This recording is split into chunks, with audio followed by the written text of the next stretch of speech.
Hey aspirants, welcome to Magnet Brains IIT JEE and NEET channel.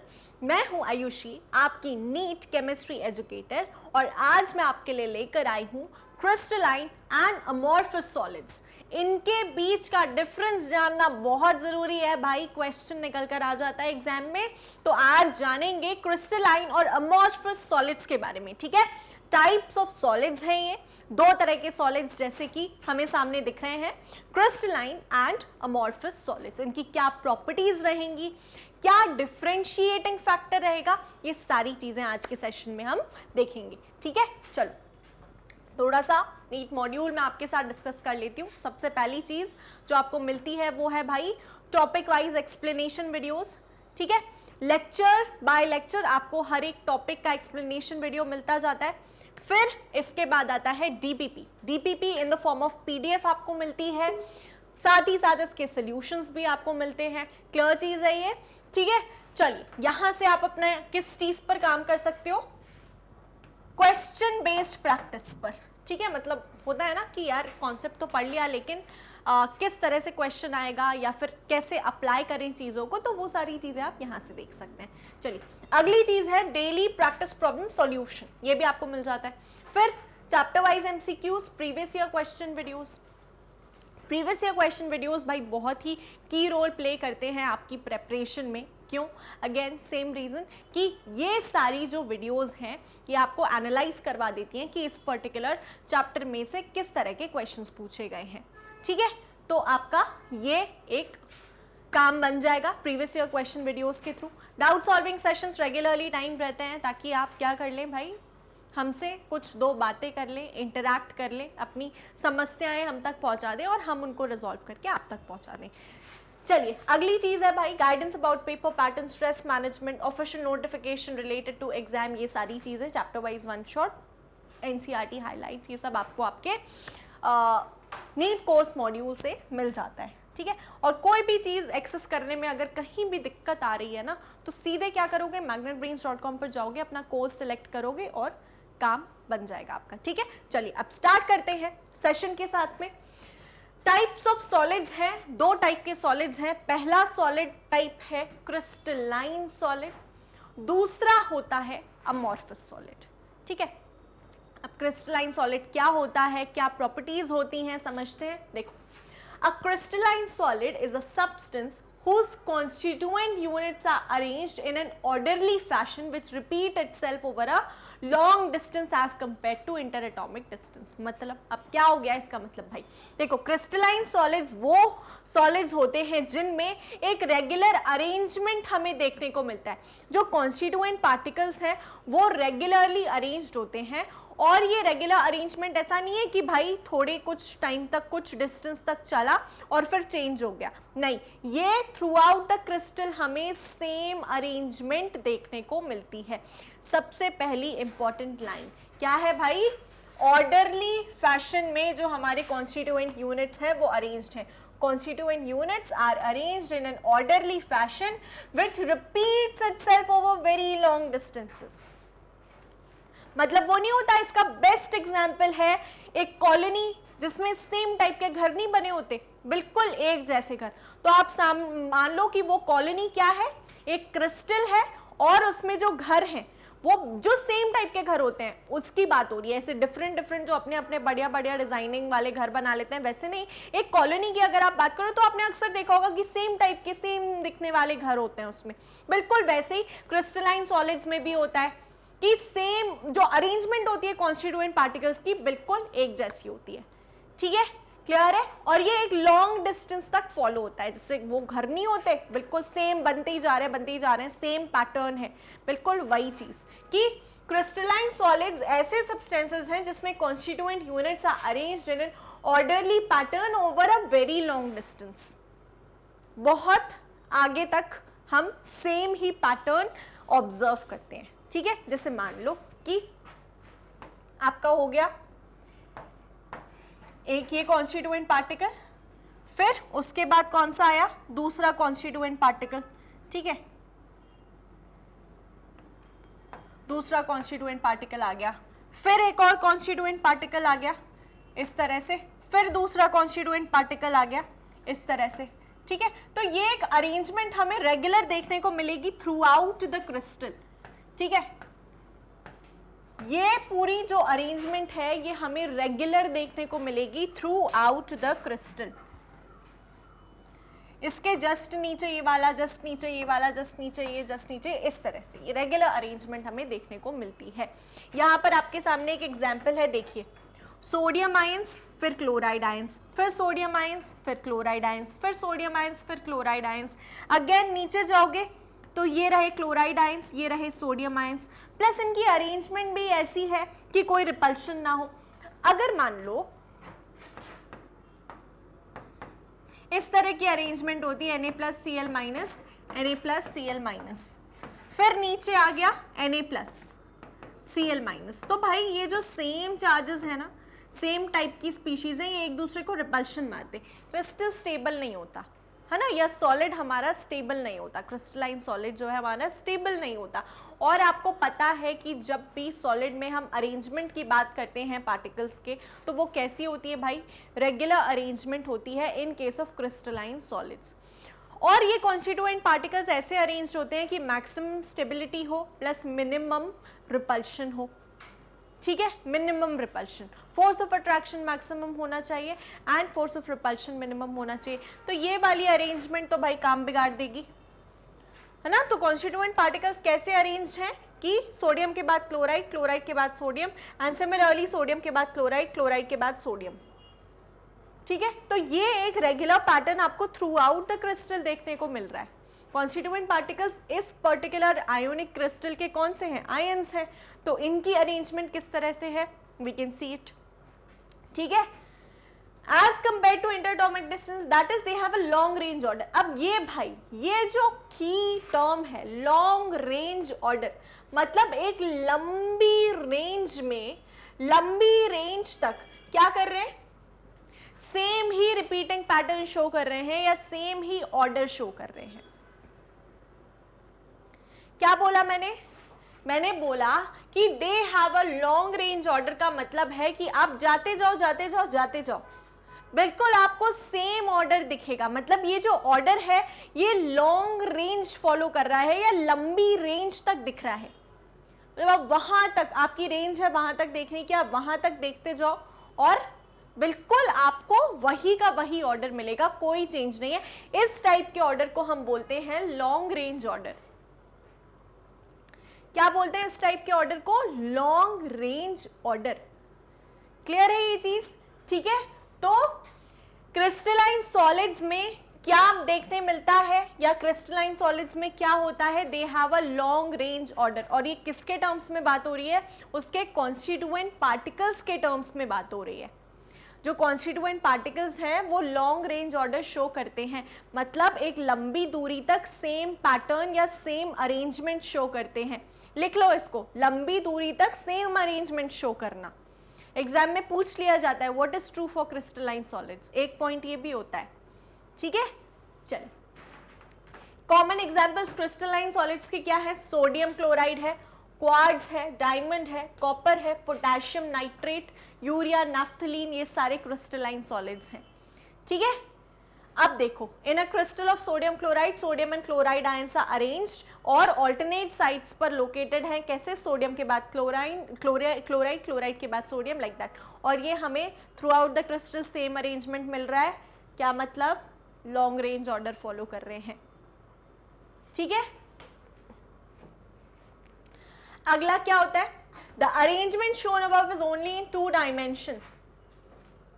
In 3 dimensions, each sodium ion is surrounded by 6 chloride ions. ये तो हमने 2 dimensions में देखी है ना, single layer देखी। फिर इसके पीछे जो लेयर होगी उसमें क्या होगा, मान लो Na+Cl-, Na+, एक सेकेंड रुको, इसको थोड़ा हम 3D में समझने की कोशिश करते हैं, है ना।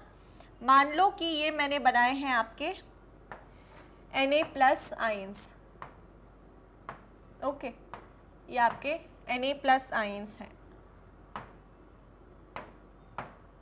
ओके। एंड फिर यहाँ बना दिए Cl-, ये सारे Cl- आयंस हैं।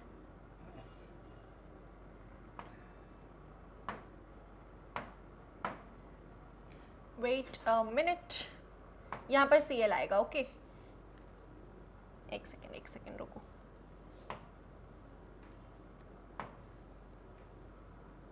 ठीक है, तो ये जो येलो वाले हैं ये क्या हैं, सोडियम आयंस हैं Na+, है ना, और ब्लू वाले क्या हैं, क्लोराइड आयंस हैं Cl-।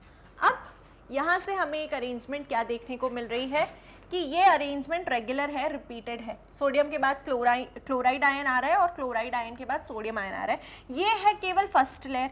सेकेंड लेयर की जब हम बात करते हैं तो सेकेंड लेयर में हम देखते हैं कि सोडियम के सामने कौन सा आएगा, क्लोराइड आयन, और क्लोराइड आयन के सामने कौन सा आएगा, सोडियम आयन। ठीक है, क्या आ जाएगा, सोडियम आयन। यहाँ पर भी सोडियम आयन आ जाएगा, यहाँ भी सोडियम, यहाँ भी सोडियम, सोडियम, मतलब जितने भी क्लोराइड थे उसके सबके सामने सोडियम आ जाएगा, और सोडियम जितने भी थे उनके सबके सामने क्या आ जाएगा भाई, क्लोराइड आ जाएगा। सेकेंड लेयर की बात हो रही है, ठीक है, सेकेंड लेयर की बात हो रही है। आगे, है ना, जो सेकेंड लेयर होगी उसमें देखो पीछे कौन सा है, हमारा सोडियम आयन है, और आगे कौन सा है भाई, हमारा क्लोराइड आयन है। क्लियर है इतनी बातें। सिमिलरली जब थर्ड लेयर बनेगी उसमें क्या हो जाएगा, आगे कौन आ जाएगा, अभी है क्लोराइड तो आगे कौन सा आ जाएगा, सोडियम। इस तरह से लेयर बाय लेयर 3D में भी सेम अरेंजमेंट रहेगी। तो वही बोला, इन 3 dimensions each sodium is surrounded by 6 chloride ions. 6 chloride ions से एक सोडियम सराउंडेड रहता है। अच्छा, मुझे कमेंट बॉक्स में बताएंगे सोडियम क्लोराइड में सोडियम आयंस और क्लोराइड आयंस का कोऑर्डिनेशन नंबर रेशियो कितना होता है। रेडियस रेशियो में हमने पढ़ा था, कोऑर्डिनेशन नंबर रेशियो कितना होता है सोडियम और क्लोराइड आयंस के, जल्दी से कमेंट बॉक्स में बता देंगे।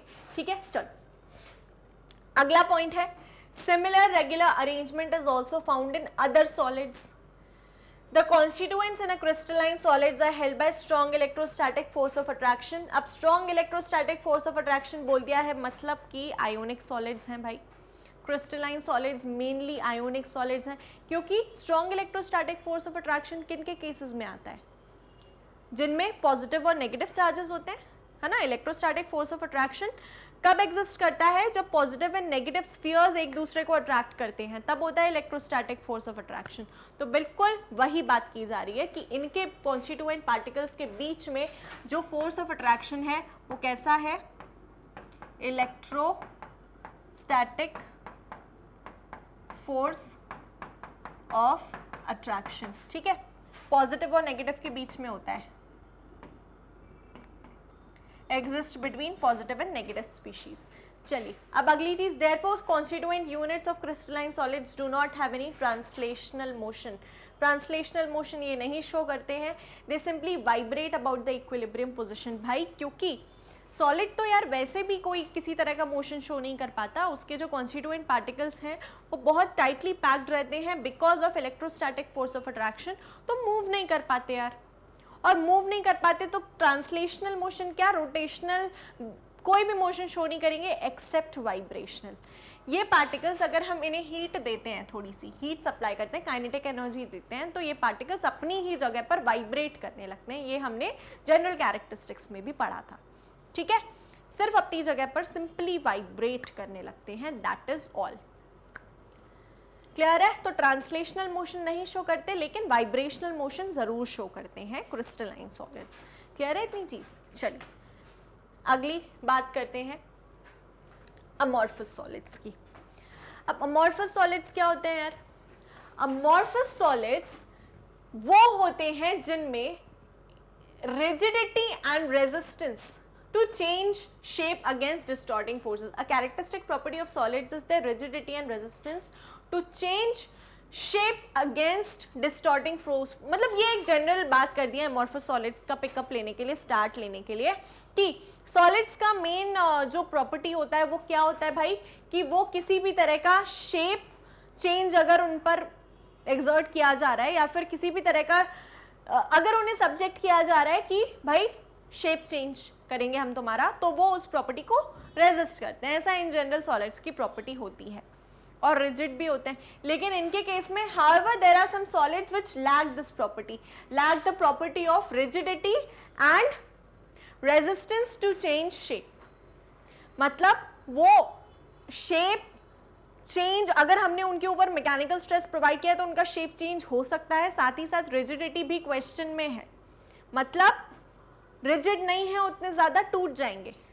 तो ऐसे कुछ सॉलिड्स होते हैं which lack these properties rigidity and resistance, they are easily distorted by bending and compressing forces. मतलब अगर हमने किसी तरह का, मान लो ये एक सॉलिड है ना, सॉलिड है, अगर हमने इस पर फोर्स अप्लाई किया तो ये या तो अपना शेप चेंज कर लेगा या फिर टूट जाएगा। तो वही लिखा है कि they are easily distorted, distorted मतलब टूट जाते हैं या खराब हो जाते हैं, उनका शेप चेंज हो जाता है by bending and compressing forces, अगर हमने इन पर किसी भी तरह का फोर्स अप्लाई किया है तो।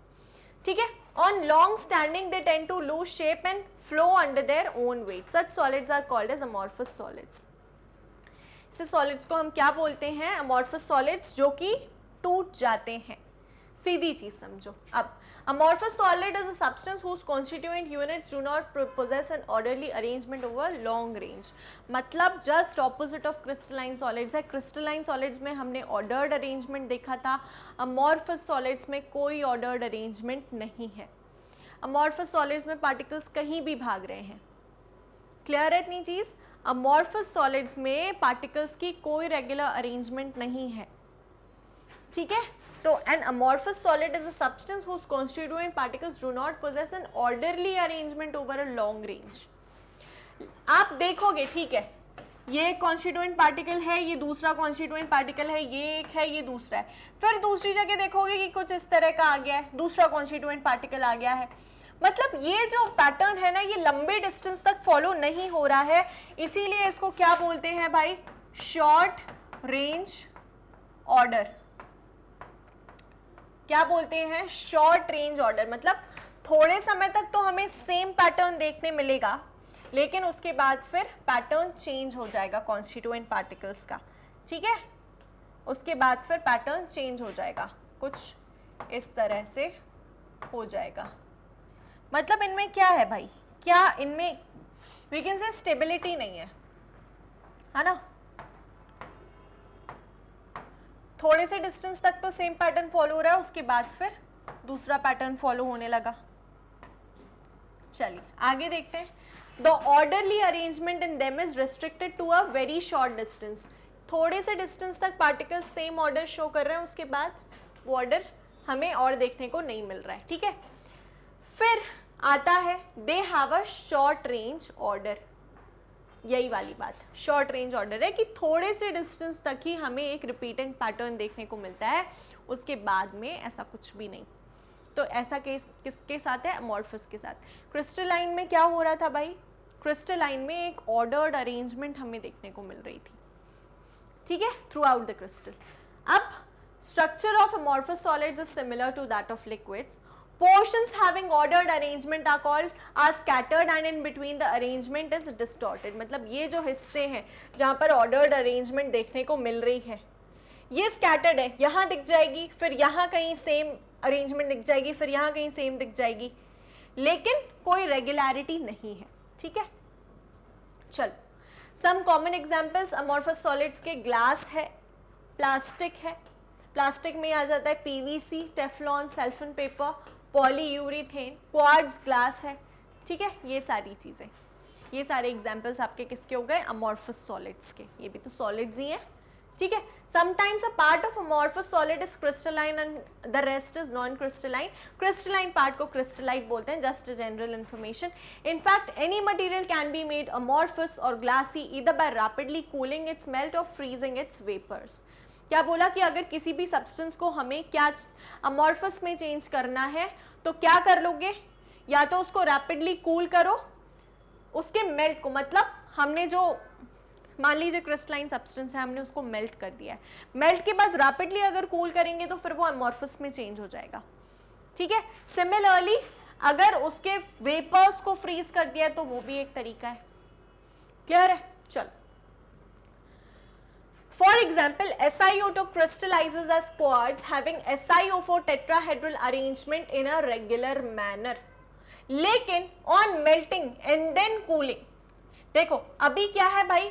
Tetrahedra arrange in a regular manner. पहले इसकी जो अरेंजमेंट है SiO2 की, ये रेगुलर है, लेकिन फिर ऑन मेल्टिंग, जैसे ही हमने SiO2 को मेल्ट किया and then rapidly cooling, it gives SiO4 tetrahedra, जिसमें रैंडमली जॉइंड होते हैं कॉन्स्टिट्यूएंट पार्टिकल्स एक दूसरे से। SiO2 से SiO4 में क्या था, रेगुलर अरेंजमेंट था, है ना, और SiO4 में क्या देखा, रैंडम अरेंजमेंट हो गया।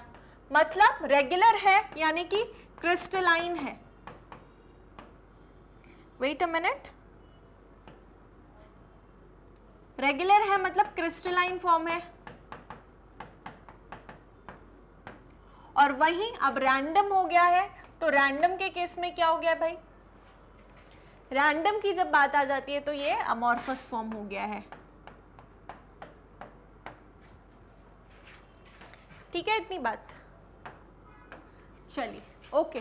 तो वही चीज यहां बोली थी, similarly many complex materials and metallic alloys can be converted into glassy form. ऐसे ही किसी भी मटेरियल को हमें या फिर किसी भी सब्सटेंस को हमें क्रिस्टलाइन से अमॉर्फस में चेंज करना है तो क्या करेंगे, what we can do is melt it और फिर उसको रैपिडली कूल करो, बस दैट इज ऑल। ठीक है, चलिए अब अमॉर्फस सॉलिड्स की क्या प्रॉपर्टीज हैं देख लेते हैं। When heated and cooled slowly amorphous solids become crystalline. अब क्या बोला जा रहा है, when heated and cooled slowly, तो अमॉर्फस सॉलिड को हम क्रिस्टलाइन बना सकते हैं। वेट अ मिनट, यहां पर हमने क्या देखा था, SiO2 crystallises having regular arrangement. उसके बाद फिर एक चीज यहां पर भी है कि any material can be made amorphous और glassy either by rapidly cooling. ठीक है, वो जस्ट वाइस वर्सा चीज बोली है, when heated and cooled slowly amorphous solid becomes crystalline at some temperature. तो you can just omit this line वरना आप कंफ्यूज हो जाओगे। Glass articles of ancient times such as window glass of old buildings are now milky. Milky क्यों दिखने लगते हैं ये, सेम चीज, because of heating during the day and cooling out at night. मतलब वो जो ग्लास है, ग्लास क्या है भाई, अमॉर्फस सब्सटेंस है ना, तो डे टाइम में तो वो हीट हो जाता है, उसके बाद फिर नाइट टाइम में जब टेम्परेचर ड्रॉप करता है तो वो कूल हो जाता है, और फिर उसकी वजह से उसके ऊपर बिल्कुल एकदम we can say milky appearance आ जाती है, and this is what is the crystalline character. ठीक है, just an application part, in fact only the crystalline solids are the true solids। हाँ, ये एक important चीज है, crystalline solids and amorphous solids।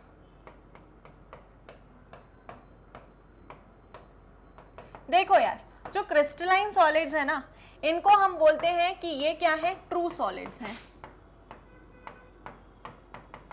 और जो एमॉर्फस सॉलिड्स हैं इनको हम क्या बोलते हैं कि ये स्यूडो सॉलिड्स हैं, स्यूडो सॉलिड्स या फॉल्स सॉलिड्स हैं। ठीक है, स्यूडो सॉलिड्स हैं या फॉल्स सॉलिड्स हैं। चलिए okay, only crystalline solids are true solids whereas amorphous solids are considered to be highly super cool liquids. या इनका दूसरा नाम क्या है, सुपर कूल्ड लिक्विड्स। बहुत बार क्वेश्चन आया है, मतलब आप समझो कि true solids, pseudo solids, supercool solids किसको क्या बोलते हैं, बहुत बार क्वेश्चन आया है। आपसे पूछ लिया जाएगा कि amorphous solids are also called as, ये सारे टर्म्स दे दिए जाएंगे, उसमें एक ऑप्शन होगा सुपरकूल लिक्विड या फिर स्यूडो सॉलिड्स, आपको टिक लगाना है। मतलब इजी क्वेश्चन है ना, इजी क्वेश्चन है, यहाँ से निकल कर आ रहा है जो। ठीक है, तो चलिए सुपर कूल लिक्विड्स बोलते हैं एक तो अमॉर्फस सॉलिड्स को, दूसरी चीज स्यूडो सॉलिड्स भी बोलते हैं। क्लियर है यहाँ तक चीजें, ठीक है ओके। अब आगे चेक करते हैं points of difference between crystalline and amorphous solids क्या क्या है, दोनों के बीच में क्या क्या डिफरेंस है। तो एक डिफरेंस तो हमें सामने दिख रहा है कि भाई एक में रेगुलर अरेंजमेंट होती है, एक में रेगुलर अरेंजमेंट नहीं होती है। ठीक है, दूसरा क्या है differentiating point, long range order, short range order. तीसरा क्या है डिफरेंशिएटिंग पॉइंट कि एक होता है ट्रू सॉलिड्स, दूसरा होता है स्यूडो सॉलिड्स या फिर सुपरकूल लिक्विड्स। ठीक है, अब बाकी बात करते हैं कैरेक्टरिस्टिक ज्योमेट्री। क्रिस्टलाइन सॉलिड्स में constituent particles are arranged in definite and regular geometric pattern, लेकिन ये जो पैटर्न है ये एक्सटेंड करता है थ्रू आउट द क्रिस्टल, मतलब they have very long range order. ये इंपॉर्टेंट है, मैं बार बार बोल रही हूँ, ये जो वर्ड है लॉन्ग रेंज ऑर्डर बहुत ज़्यादा इंपॉर्टेंट है, ठीक है। अगर क्वेश्चन कहीं से निकल कर आएगा तो ये वो सेक्शन है जहाँ से क्वेश्चन आ सकता है। तो इनका होता है long range order. Similarly crystalline solids की बात करें तो अमॉर्फस सॉलिड्स की बात करते हैं तो भाई इनका होता है short range order. Amorphous solids have short range order, ठीक है। Constituent particles are not arranged in a definite orderly arrangement. Okay, चल अगला आता है मेल्टिंग पॉइंट्स, इंपॉर्टेंट है। प्रॉपर्टीज में पूछ लेते हैं which is true for a crystalline solid या अमॉर्फस सॉलिड। तो आपको पता होना चाहिए कि crystalline solids have sharp melting points, मतलब इनकी जो मेल्टिंग पॉइंट है ना डिफाइंड रहेगी। कोई भी आप एक क्रिस्टलाइन सॉलिड का मेल्टिंग पॉइंट मेजर कर लो, हमेशा वो उसी पॉइंट पर मेल्ट करेगा, क्योंकि उसके पार्टिकल्स की जो अरेंजमेंट है वो रेगुलर है। फोर्सेस जो हैं वो एज अ होल क्रिस्टल में बराबर ही हैं, है ना। इलेक्ट्रोस्टैटिक फोर्स ऑफ अट्रैक्शन होता है क्रिस्टलाइन सॉलिड्स में। आप NaCl का एक क्रिस्टल ले लो, दूसरा ले लो, मेल्ट करने पर सेम ही टेम्परेचर आएगा। क्यों? क्योंकि भाई इलेक्ट्रोस्टैटिक फोर्स ऑफ अट्रैक्शन का जो मैग्नीट्यूड है वो सेम है थ्रू आउट, तो उसको ब्रेक करने के लिए भी सेम एनर्जी ही लगेगी ना, तो मेल्टिंग पॉइंट भी सेम ही मिलेगा, ठीक है। तो crystalline solids have sharp melting points and at melting point they abruptly change into liquid, तुरंत लिक्विड में चेंज होते हैं। शार्प मेल्टिंग पॉइंट, यहां से आप क्या पिकअप करेंगे? Sharp melting point, characteristic melting point होता है। मतलब समझ लो कि 150 डिग्री सेल्सियस मतलब 150 डिग्री सेल्सियस, उतना टेम्परेचर आपको देना ही पड़ेगा, तब जाकर वो मेल्ट करेगा, ठीक है। चलो, amorphous solids do not have sharp melting points. On increasing temperature, glass gradually and continuously softens and starts to flow. इनका कोई ऐसे definite melting point नहीं है, सिर्फ इतना समझ लो आप। Amorphous solids का sharp melting point नहीं होता है, crystalline solids का sharp melting point होता है necessarily, ठीक है। चलिए अब देखते हैं, ये जो प्रॉपर्टी है ग्लास की, ये हेल्प मतलब काम आ जाती है मोल्डिंग वगैरह में। ग्लास आर्टिकल्स की मोल्डिंग अगर हमें मोल्डिंग करवानी है तो, ठीक है। Absence of sharp melting point in tendency to flow suggest that glass and most of the amorphous solids are best through thought of super cooled liquids at all temperatures, ठीक है। You can skip this part, no problem. चलिए, isotropy and anisotropy बहुत ही ज्यादा important एक concept, questions बनकर आते हैं, इससे क्वेश्चंस निकल कर आते हैं, ठीक है। आइसोट्रोपी और एनाइसोट्रोपी बहुत ही ज्यादा इंपॉर्टेंट कॉन्सेप्ट है क्रिस्टलाइन एंड अमॉर्फस सॉलिड्स को लेकर, समझते हैं। देखो, crystalline solids are anisotropic. Anisotropic और आइसोट्रोपिक हम बात किसके टर्म्स में करते हैं? इनकी फिजिकल प्रॉपर्टीज के टर्म्स में। अब कॉन्ट्रास्टिंग चीज यहां पर ये आ जाती है, ऐसा लगता है कि क्रिस्टलाइन सॉलिड्स में तो भाई रेगुलर अरेंजमेंट है, तो इनकी जो फिजिकल प्रॉपर्टीज हैं वो भी रेगुलर ऑर्डर शो करेंगी, होता है ना ऐसा। लेकिन यहां पर वो चीज नहीं देखी जाती है, यहां पर जस्ट उल्टा होता है कि क्रिस्टलाइन सॉलिड्स के केस में फिजिकल प्रॉपर्टीज चेंज हो रही हैं थ्रू आउट द रेंज, और अमॉर्फस सॉलिड्स के केस में देखा जाता है कि फिजिकल प्रॉपर्टीज सेम है, आइसोट्रोपिक है। क्या है? आइसोट्रोपिक है। क्लियर है? तो देखेंगे इसमें किस तरह से अब ये जो पैटर्न है ये क्यों देखने को मिलता है, अलग अलग वैल्यूज को क्यों मिलती हैं, समझेंगे, ठीक है। देखो, स्ट्रक्चर समझते हैं। क्रिस्टलाइन सॉलिड्स में क्या होता है?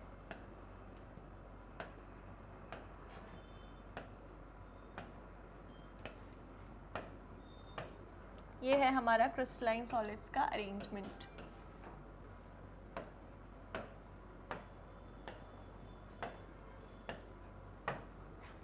ठीक है।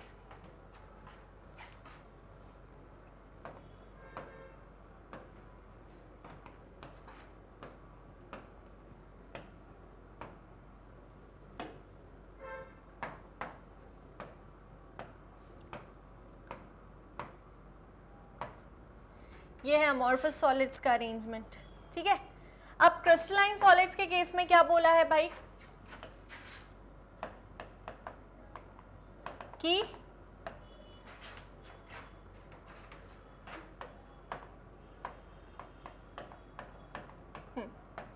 क्रिस्टलाइन सॉलिड्स के बारे में क्या बोला है? क्रिस्टलाइन सॉलिड्स के बारे में बोला है crystalline solids are anisotropic. That is, their physical properties like refractive index and conductivity have different values in different direction. क्यों भाई?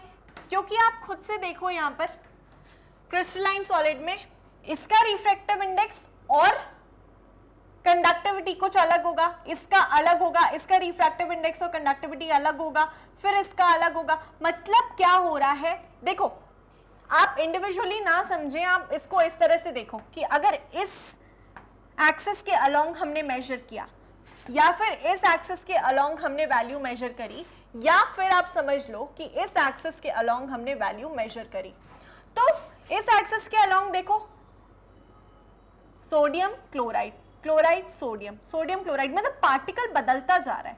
सिमिलरली यहां पर भी वही हो रहा है कि पार्टिकल जो है बदलता जा रहा है, इसके अलोंग भी पार्टिकल बदलता जा रहा है. तो जब ये पार्टिकल्स अलग अलग आते जाते हैं ना तो वैल्यू चेंज होती जाती है.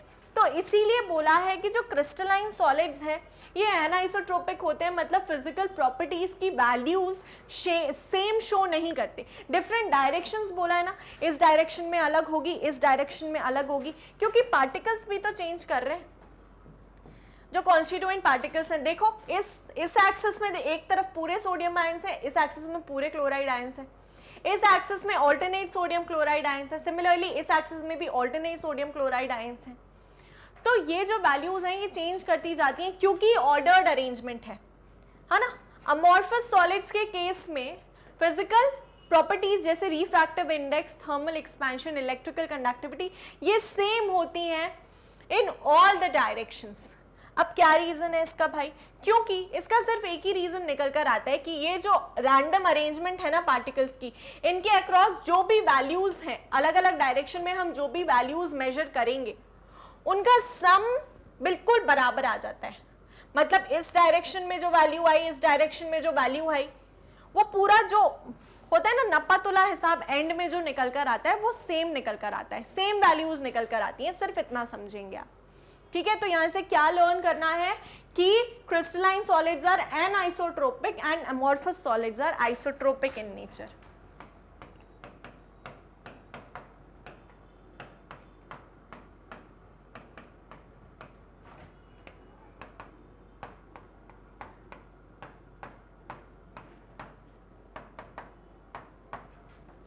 क्रिस्टलाइन सॉलिड्स भाई कैसे होते हैं? एनाइसोट्रोपिक. एनाइसोट्रोपिक मतलब different values of physical parameters in different directions. Amorphous solids isotropic, ठीक है. आइसो मतलब सेम, है ना. आइसोट्रोपिक, आइसो मतलब सेम. तो आइसोट्रोपिक प्रॉपर्टीज होती हैं. आइसोट्रोपिक मतलब same physical properties in all the directions. ये होता है अमॉर्फस. अब आप देख लो इसको लर्न कैसे करना है. ये समझ लो कि ए से ए मैच नहीं करना है ना. ए से ए मैच नहीं करना है तो ए के साथ एनाइसोट्रोपिक तो नहीं जाएगा लेकिन आइसोट्रोपिक जाएगा. इस तरह से लर्न कर सकते हो, ठीक है. चलो, तो ये होता है isotropy and anisotropy. This property is called isotropy and substance showing this property are called isotropic. Crystalline solids are anisotropic and amorphous are isotropic. Anisotropic nature of crystalline substances is obviously due to the different arrangement of particles in different directions. अलग अलग arrangement है particles की, अलग अलग direction में अलग अलग arrangement है, तो जो सम टोटल निकल कर आता है वो सेम निकल कर आता है, ठीक है, या ऑलमोस्ट लगभग बराबर. चलिए, अब आती है बात रिजिडिटी की. तो हमें पता है कि क्रिस्टलाइन सॉलिड्स अच्छे खासे रिजिड हैं and their shape is not distorted. लेकिन अमॉर्फस सॉलिड्स को आप जरा सा प्रेशर या फोर्स अप्लाई करेंगे वो ब्रेक कर जाएंगे. क्लियर है, ठीक है. तो इनमें डिस्टॉर्शन देखने को मिलता है अमॉर्फस सॉलिड्स में. नेचर ट्रू सॉलिड्स होते हैं क्रिस्टलाइन सॉलिड्स, अमॉर्फस सॉलिड्स होते हैं स्यूडो सॉलिड्स. सिमेट्री की बात आती है तो भाई क्रिस्टलाइन सॉलिड्स में सिमेट्री होगी क्योंकि अरेंजमेंट रेगुलर है. अमॉर्फस सॉलिड्स में क्रिस्टल सिमेट्री नहीं होती है, ठीक है. चलिए, क्लीवेज की बात करते हैं. तो when cut with a sharp edge tool crystalline solid gives a clean edge या फिर शार्प एजेस हमें मिलते हैं. शार्प एजेस मिलते हैं किसके केस में, क्रिस्टलाइन सॉलिड्स के केस में। और जब अमॉर्फस की बात आती है तो अमॉर्फस इन जनरल ब्रिटल होते हैं, वो शार्प एजेस नहीं देते हैं when they are cut with a knife. ठीक है, चलिए ओके। अब आता है बात कंप्रेसिबिलिटी की। तो कंप्रेसिबिलिटी के केस में क्रिस्टलाइन सॉलिड्स इनकंप्रेसिबल है, लेकिन अमॉर्फस सॉलिड्स कंप्रेस कर सकते हैं हम उन्हें बाय हीटिंग देम, है ना। हीट करते हैं जरा सा तो फिर वो थोड़े से ऐसे वी कैन से स्लोपी हो जाते हैं और दे कैन मेल्ट। चलिए, तो ये कुछ प्रॉपर्टीज थी और जो इंपॉर्टेंट हाईलाइटिंग प्रॉपर्टीज थी वो मैंने बताई आपको। अरेंजमेंट किस तरह की होती है, क्या और नाम है इनके, ट्रू सॉलिड, स्यूडो सॉलिड या फिर सुपर कोल्ड लिक्विड्स। इसके अलावा आइसोट्रोपी, अनआइसोट्रोपी बहुत इंपॉर्टेंट प्रॉपर्टी है, पूछी जाएगी एग्जाम में। ठीक है, तो यहाँ से मेनली जो पोर्शन है आपका वो लर्निंग का पोर्शन है, तो ध्यान रखेंगे ये सारे ही पॉइंट्स को, है ना। चलिए, आज के लेक्चर के लिए फिर अब इतना ही, बाकी कंटिन्यू करेंगे हमारे नेक्स्ट लेक्चर में। और कोई भी आपको पहले की वीडियो देखनी हो, सीधे magnetbrains.com पर जाएंगे, अपना नीट का कोर्स सिलेक्ट करेंगे, सब्जेक्ट सिलेक्ट करेंगे, वॉच नाउ पर टैप करके आप अपनी वीडियो देख सकते हो। आपके सामने फुल वीडियो कोर्स ओपन हो जाएगा जिसमें सारी चीज़ें हैं जो हमने कवर की हैं, एंड ये सारी चीज़ें बिल्कुल 100% फ्री ऑफ कॉस्ट है। It is a 100% free course, कोई भी सब्सक्रिप्शन आपसे नहीं लिया जाएगा इसके लिए। ठीक है, and this is provided only on Magnet Brains IIT JEE and NEET channel. इस प्लेटफॉर्म पर आपको पूरा का पूरा कोर्स फ्री में अवेलेबल है, किसी भी तरह का चार्ज नहीं है। ठीक है, चलिए, तो लाइक शेयर सब्सक्राइब जरूर करेंगे वीडियो को। अब मिलेंगे अगले लेक्चर में। Thank you so much.